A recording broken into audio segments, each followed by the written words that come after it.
Thank you so much, ladies and gentlemen, for staying back for this particular session as well. Let me tell you, this is going to be a really interesting and unusual session of the day because we are going to discuss whether the bank branches are converting into a mobile application or whether the branches will be replaced into the mobile application. I have with me Avinash Raghavendra, the CIO of Axis Bank. He's going to tell us how the journey of the branch is going to be towards mobile application. Avinash, glad to have you for this session. Thank you, Amol. Thank you for having me. Great. So to begin with, Avinash, I have a couple of questions, and let me tell you the way the digital is actually happening. There are actually two kind of arguments. So one argument is this: perhaps branch will not exist in near future, and everything will be there on the mobile application. That is one argument. Second argument is this country like India, where the demography is different, where the people of size different, where we will need some branches, but we have seen some reduction in the branches in recent past. So my question to you straightforward, Avinash, is customers want everything on app these days, whether they get anything. So my question to you is, can you replace the branch over an app? And the point is, along with this, how tough it is for you to replace the branch over an application. So, Amol, it's an interesting question. Okay, let me put it this way. Uh, at Axis, we are a full-scale bank, right? And we serve, customers of each and every segment.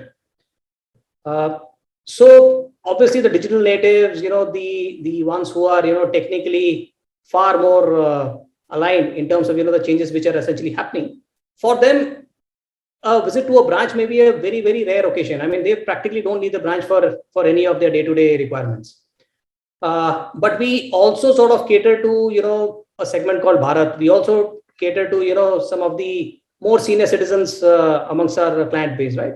I mean, who are probably not going to be as mobility aligned as, some of the other younger customers that we essentially have. So frankly, as we currently see it, while my digital penetration is over 73%, but I think the branches are still going to be there for some more time to come. It will probably take another one generation shift for us to sort of planning a strategy in which there are absolutely no branches. But yes, goes without saying that the intensity of branch expansion, etc., is sort of come down dramatically now from what it used to be.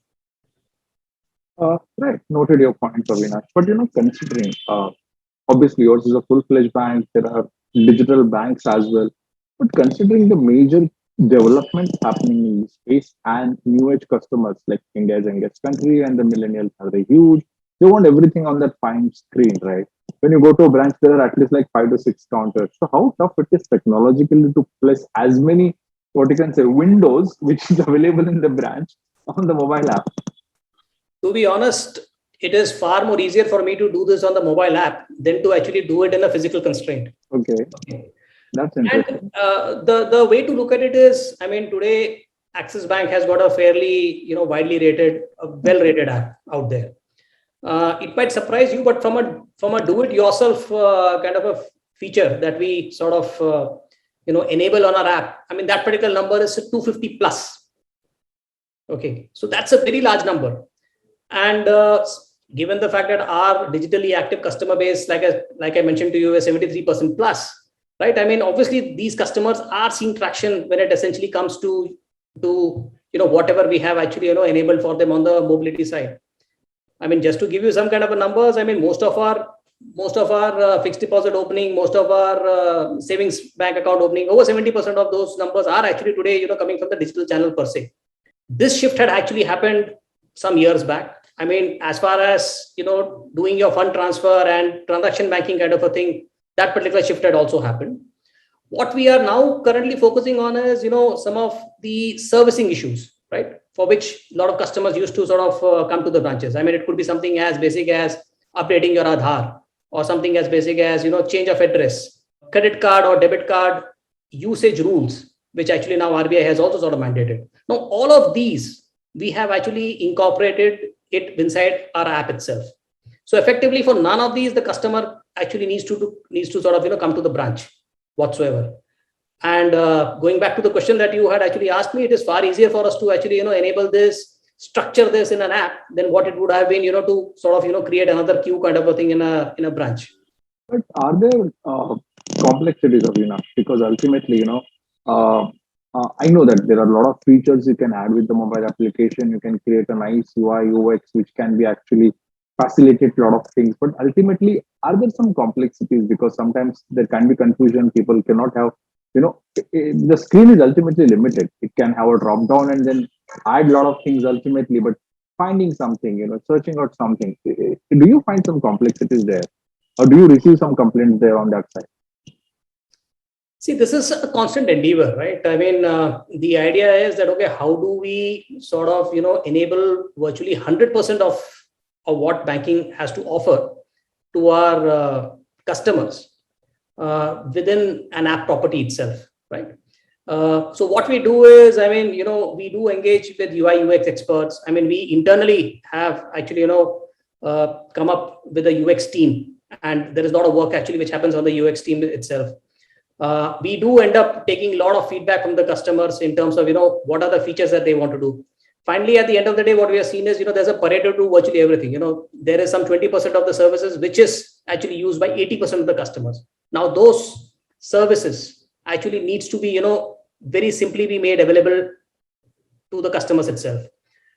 We are also actually trying to come up with as much of personalization in our offering to the customers itself, so that something like for which a customer would sort of log into the apps, say a reminder in form of bills, or say for an FD which has actually got matured. We are actually trying to see whether we can give them slight intelligent nudges which will actually instead of getting them to be searching for those particular options, we will be sort of giving them a preemptive mechanism of actually reaching those places. So it's a constant iteration that we do on this particular aspect.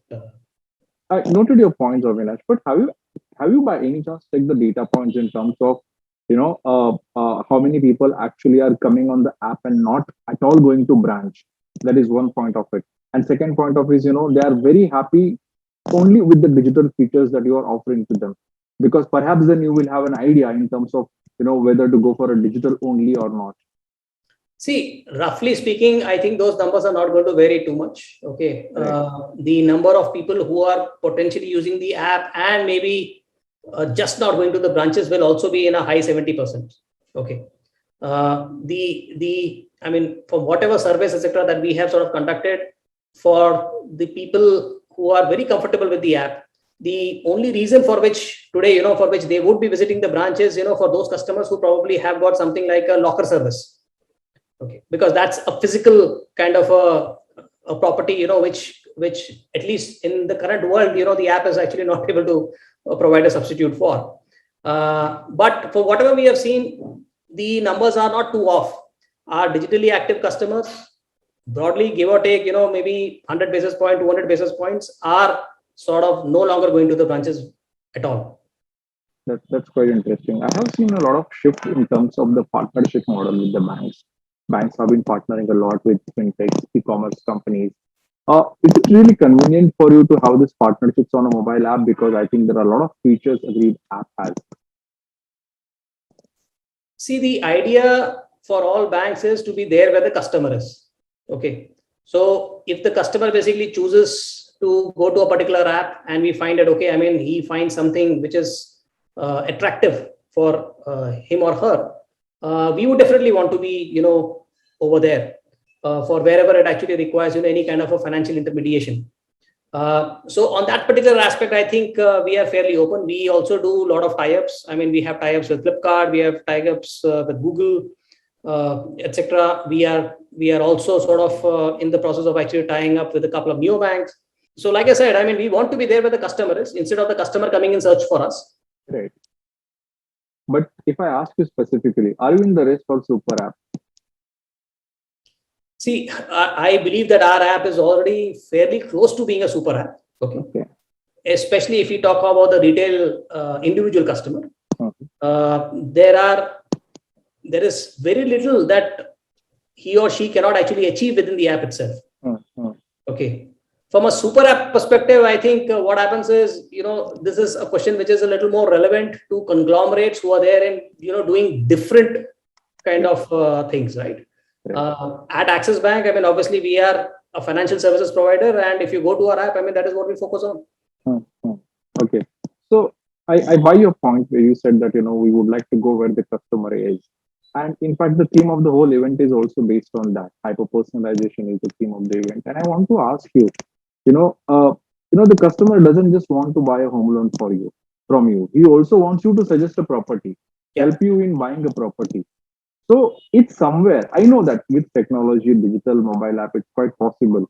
But do you think that with the what you can say evolution of super app and whole digital banks are also venturing into new areas, which is not their core?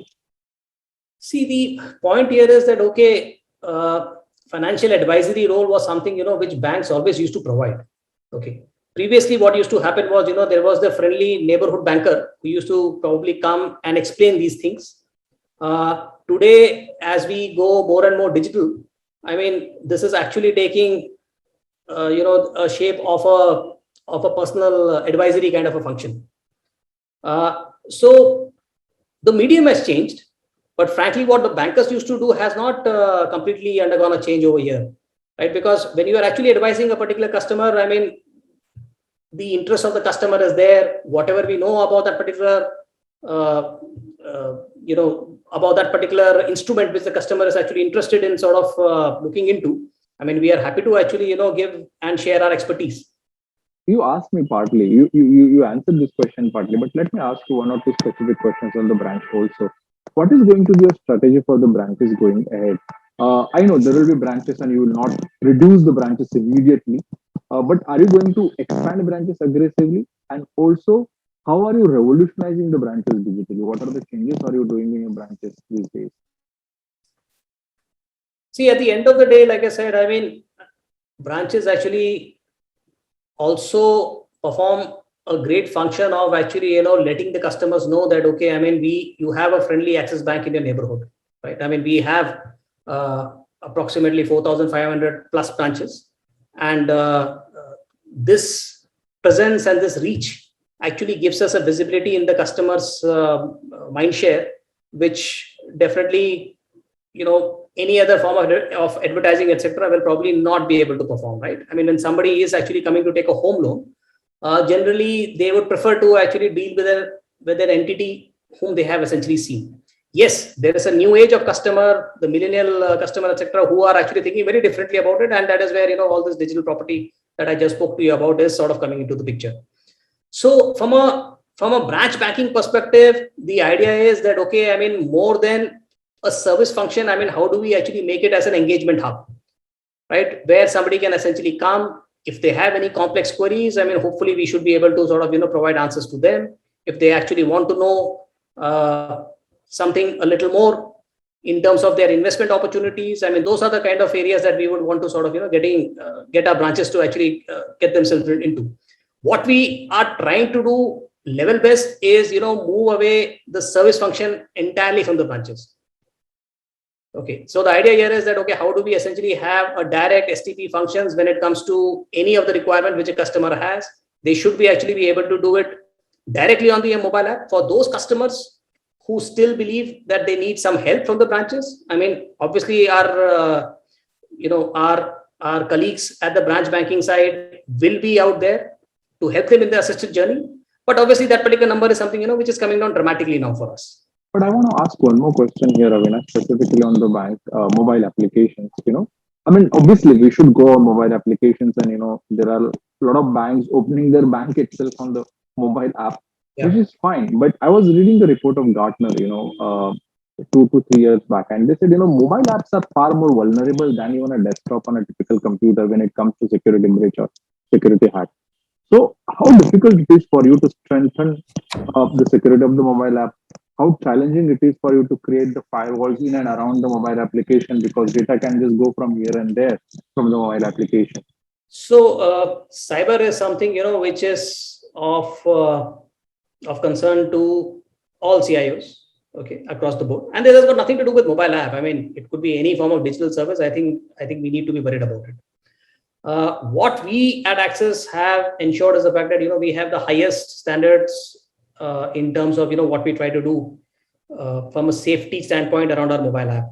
So if you look at our mobile app, I mean, all the regular things like, device banding, SSL pinning, code obfuscation in terms of the app, etc. All those are there in place, and it is not something that we are happy in terms of having achieved. It is an area where we are constantly trying to improve ourselves. We know about the fact that, okay, from a hacking standpoint or from a penetration standpoint, there are new ideas which are sort of, coming up just practically every hour, every day. So what we do is, there is a significant amount of R&D, there is a significant amount of investment, which actually goes in terms of, what are the checks and balances that we now need to additionally introduce. So we are still in conversation with few experts in terms of, what are the additional shields that we need to be sort of introducing to sort of take care of, say, for example, items like malware, which could be already be present on the mobile apps of the customer, right? So it's a constant activity, but let me assure, our viewers on this particular aspect that, okay, all banks and Axis in particular, we take cybersecurity very, very, critically. Vigilance is something, I don't think there is any second guessing around the same, right? We have a team which sort of, monitors transactions, which is actually, monitoring security alerts 24/7. And whatever are the new threat perceptions which is out there in the landscape, it is something which on a daily basis gets tracked, and there is some action which is actually being taken around the same as well. Very well said, Avinash, and I guess it is a very, very critical factor. I remember once a banker told a very nice statement. He says the only thing which worries me is the cyber security, right? I don't know whether tomorrow when I will wake up, I don't know whether my bank will be there or not, right? That's a very interesting comment that he made. Slightly exaggerated, but yeah, it's definitely something which gives all of us, sleepless nights. Exactly. So a very valid point, Avinash here. Let me, come back and ask maybe one or two specific questions on the digital and mobile application. I was going through your, quarter two results, and I understand that there is a tremendous growth in the BNPL segment as well. Yeah. So how much is the digital channels contributing for such kind of product? Because BNPL is absolutely a digital product offered with the collaborations of the fintechs and all. So how much mobile as a channel contributing to this? How much digital as a channel contributing to this kind of new products? And what are the new products where you think the mobile application or the typical digital portals will, churn out more?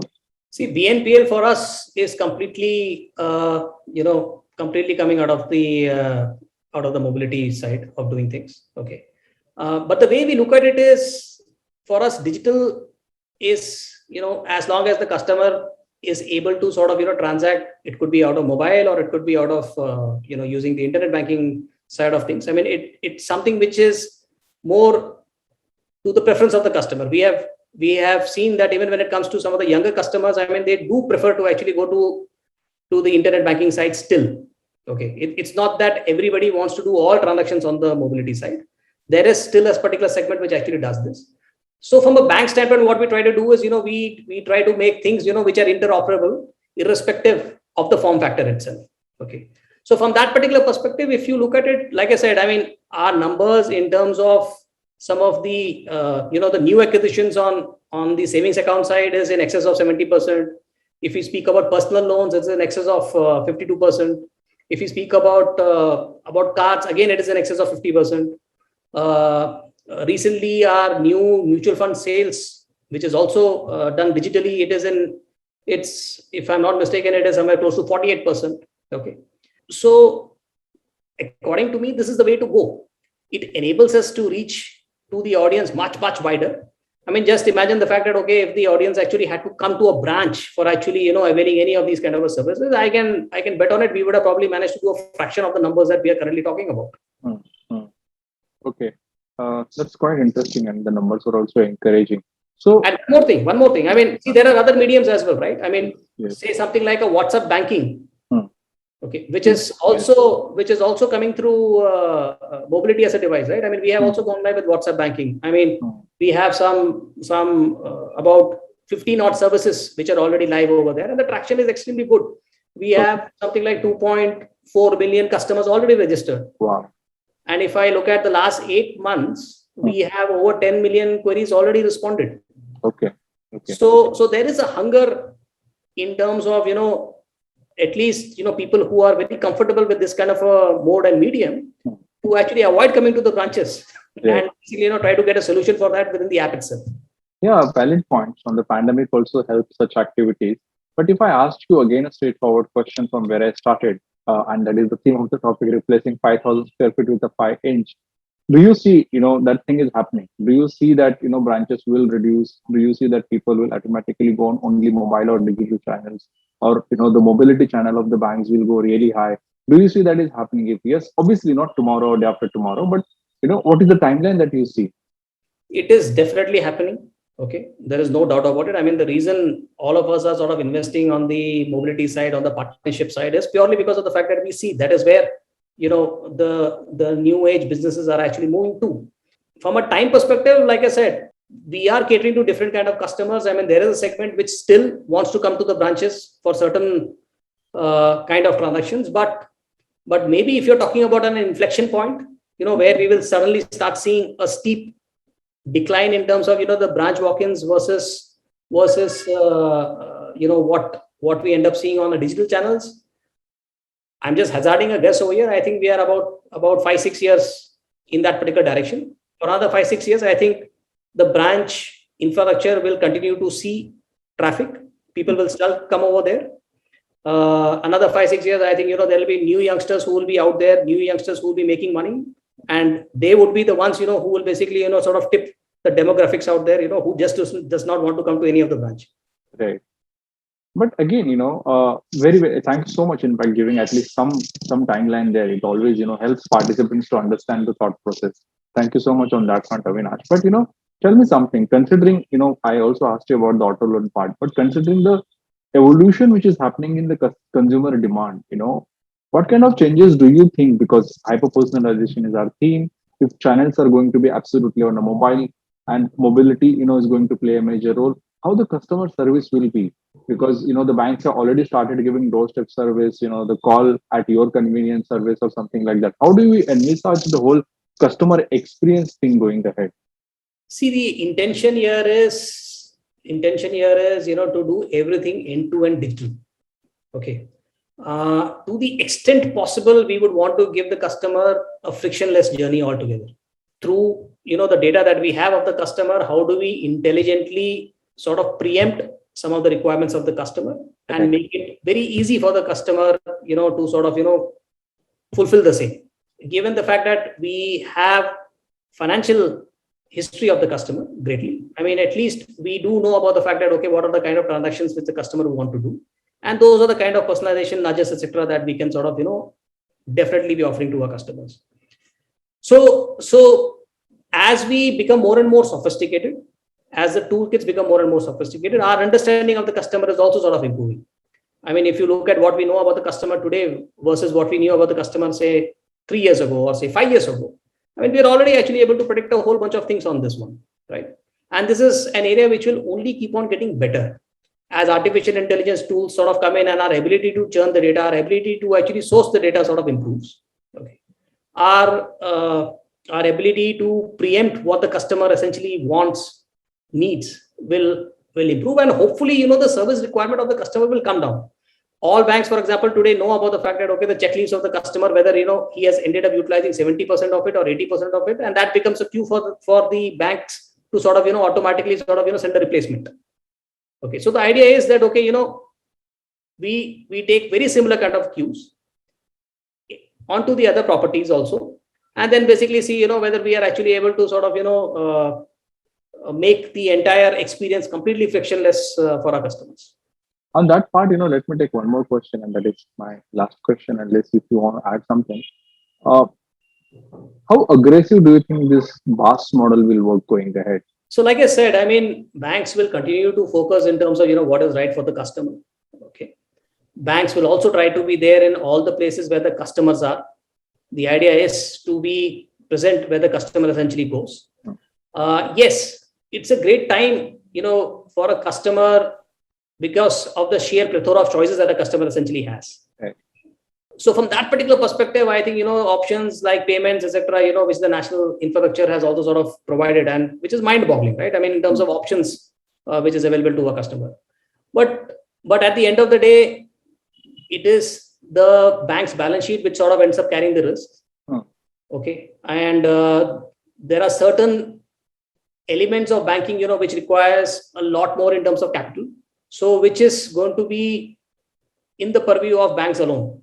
I do think that there is going to be a line which is going to be drawn, which basically is going to very clearly sort of end up demarcating in terms of, what banks can do and what non-banks can essentially do.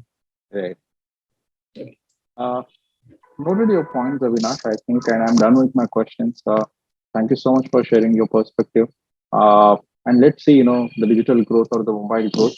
We'll see what kind of changes happens in the 5 to 6 years. But I think the super app part I really like, where you said you are already there, close by the super app. Thank you so much for sharing your thoughts, Avinash, and your part into the BFSI conference. Thank you so much. Thank you, Amol, for having me.